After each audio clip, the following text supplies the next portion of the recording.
What's going on, guys? Dropadooski here. Today we're going to do suggested starter builds for the Harvest League for Path of Exile patch 3.11. So we're going to talk about a bunch of different styles. It'll be, spellcasters, utility, meaning traps, totems.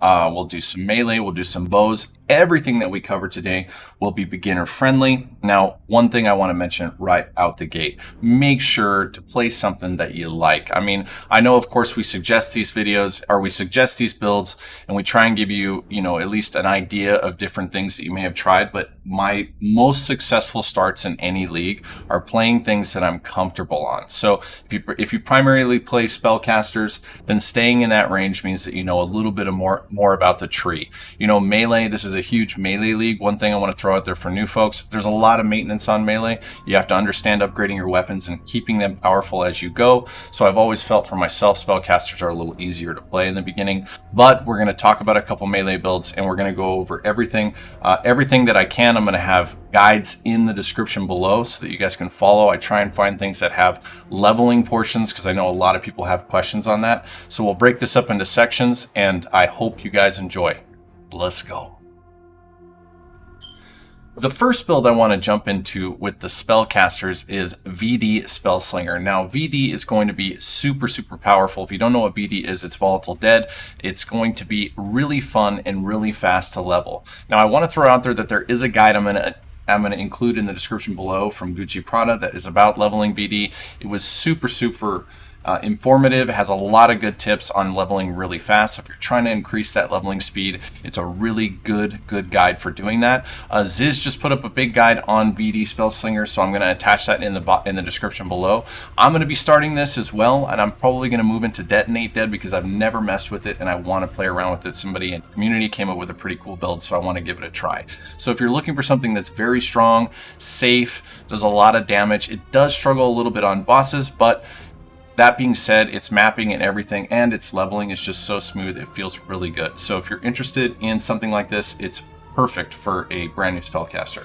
Next up on spellcasters, I want to talk about ED Contagion. Now, ED Contagion has been a mainstay for many, many leagues, and I've suggested it multiple times. Now, we're going to go ahead and link Gazzy's build in the description below. It's been around forever. He's been consistently updating it, and I have verified that he has looked at it for 3.11 and got the forum post updated. Now, you can do ED from the start, or you can go into like a Chaos Spellslinger. A lot of people are doing that for leveling. I know TY did a upload of a full leveling practice that he did with this build, and it was really, really fast. So if you want to, you can go Spellslinger, Chaos Spellslinger into ED Contagion later because ED Contagion will probably perform better in the red maps, but you can also just go straight ED. Now, it'll be a little bit slower, but the thing to keep in mind about Harvest League is that I think they're trying to ultimately slow things down a little bit, right? If you look at the dynamic of the league versus other leagues, it's going to be probably a little bit slower paced. So ED Contagion, super strong, super fun to play,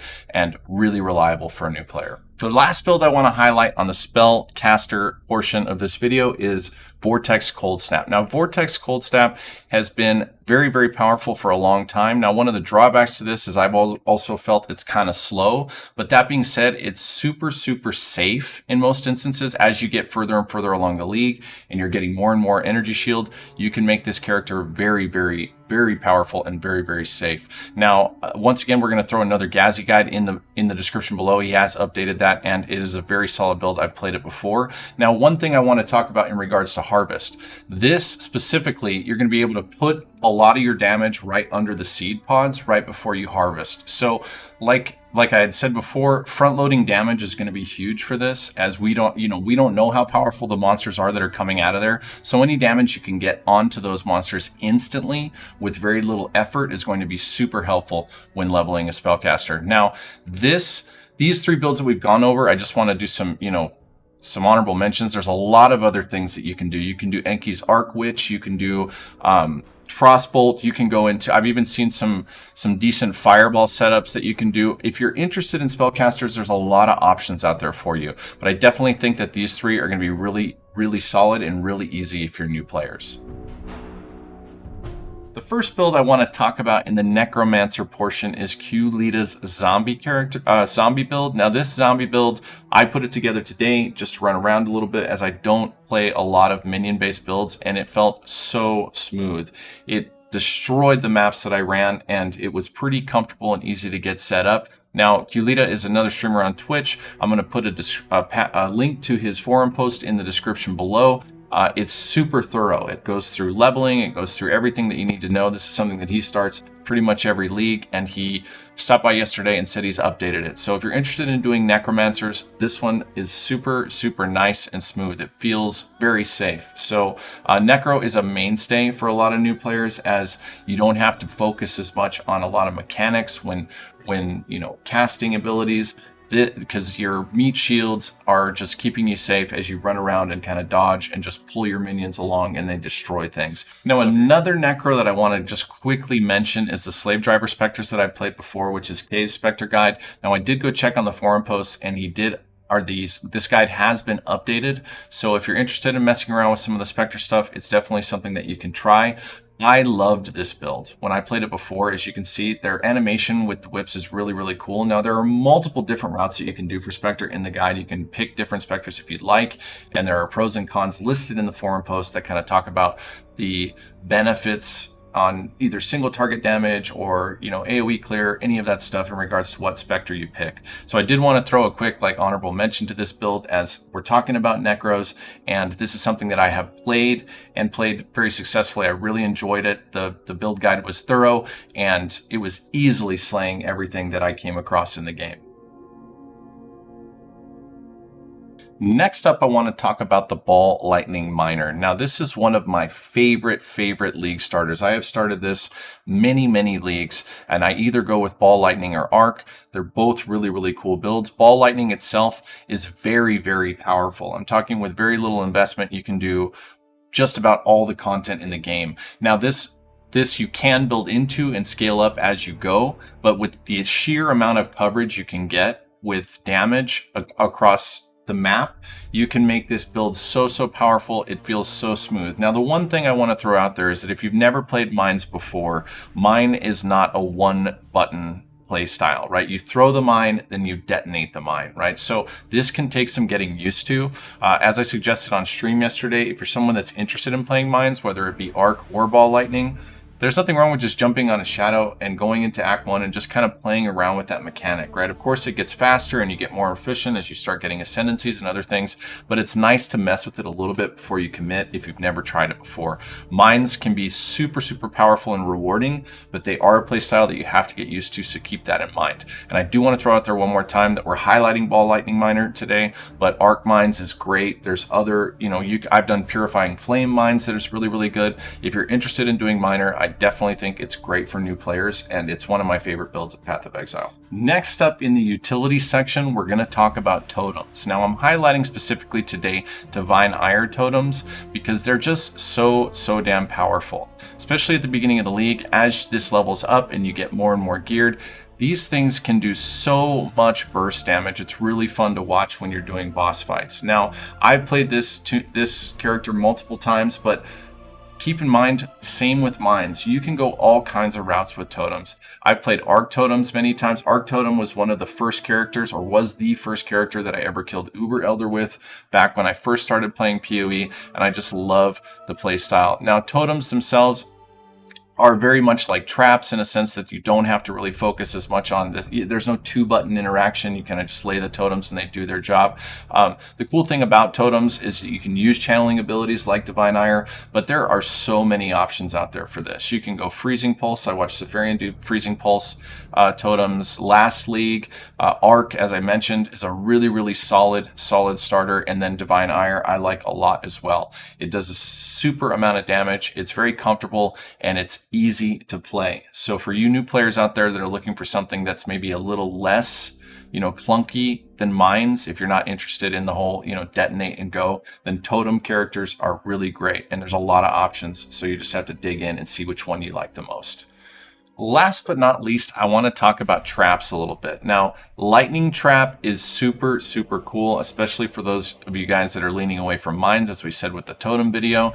Lightning trap has insane, amazing clear, and it's really, really fun to play. Now, one thing I'd like to mention is that I do feel that mines has more damage, but when you're playing all the traps, a lot of the traps got buffs this patch, so if you want to go ahead and try a trap character, I definitely think it's worth doing. Lightning trap specifically, if you notice in the background, when you throw them out, it just sprays projectiles all over the screen, right? So the clear is insane, and it feels really safe as you're going through. It does take a little investment as you get towards end game, but it's a super viable option for start. So right now we have mines, totems, and traps. Lots of different options. I've also done Arc Trap in the past. That was one of my first characters ever. I really enjoyed that as well. So if you're interested in doing traps, it's a very, very solid, safe starter for somebody out there that's new and isn't interested in going through, the tedium of clicking mine and then detonating mine. So if you want to try traps, it's super viable and it's super fun to play.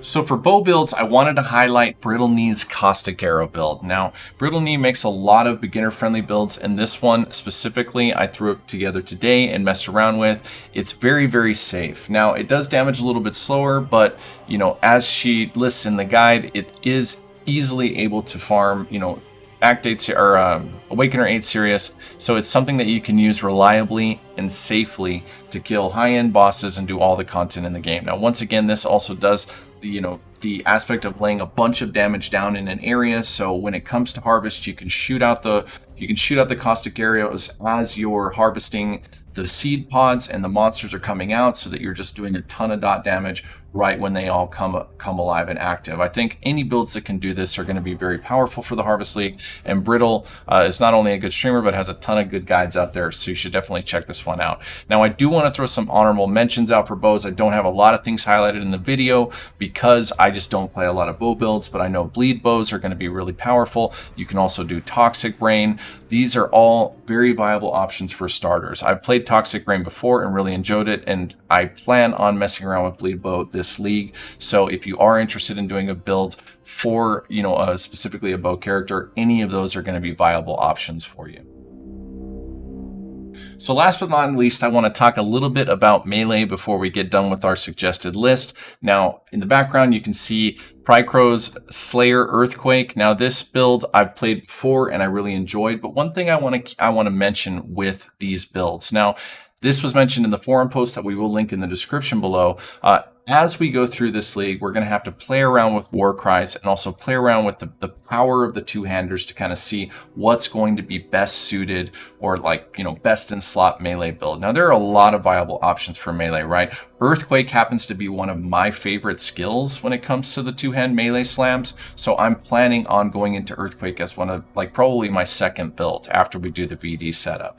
I want to make some currency on my spellcaster and then jump into something like this, and that'll give it a little bit of time for us to kind of see how the war cries are playing out and how powerful or which skills are the most powerful as we go. Now, you can do Tech Slam, there's Sunder, there's a bunch of different options when it comes to melee. Another thing I want to mention is that you can still play Cyclone. I think Cyclone's still going to be fine. I just did, at the end of this last league, I did Don the Crown's Cyclone, where I used the Terminus Est for the whole time. I didn't even switch to the 2 one-handers, even though I think 2 one-handers is going to be fine as well. There are ascendancies for the champ that can give you stun immunity, and there are other ways to get stun immunity. So I feel like Cyclone is still a very viable melee option if you're interested in playing melee.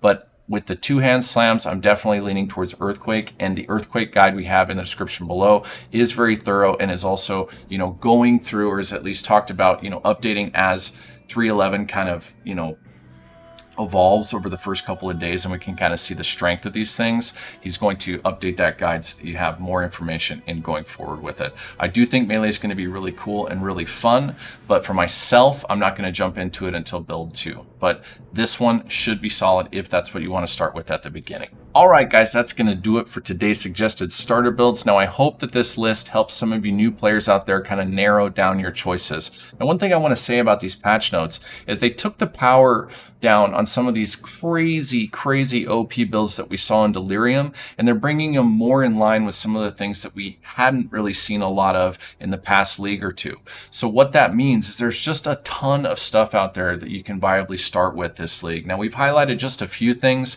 but the one thing to focus on as somebody new, or if this is maybe your second league, play something that you're comfortable with. Play something that you really like. You know, we can give you as many suggestions as possible as streamers and content creators, but ultimately the success of your league comes down to you feeling good and comfortable when the league starts. I really can't emphasize that enough. If you guys are not in the Discord channel, jump in the Discord channel. There's a lot of people talking about what they're going to be starting or what they're excited for. Also, if you've never checked out my stream on Twitch, it's twitch.tv/dropadooski. I will be streaming all weekend long for the starter. I plan on going as hard as I can. I've been practicing leveling a lot, so I hope I go really fast. Guys, thank you guys so much for all the support. You know, we've been trying to do more videos as we go, and I really hope that we can keep that consistency. If you guys have suggestions or things that you'd like me to do, just let me know in the comments below, and good luck in the Harvest League. Peace.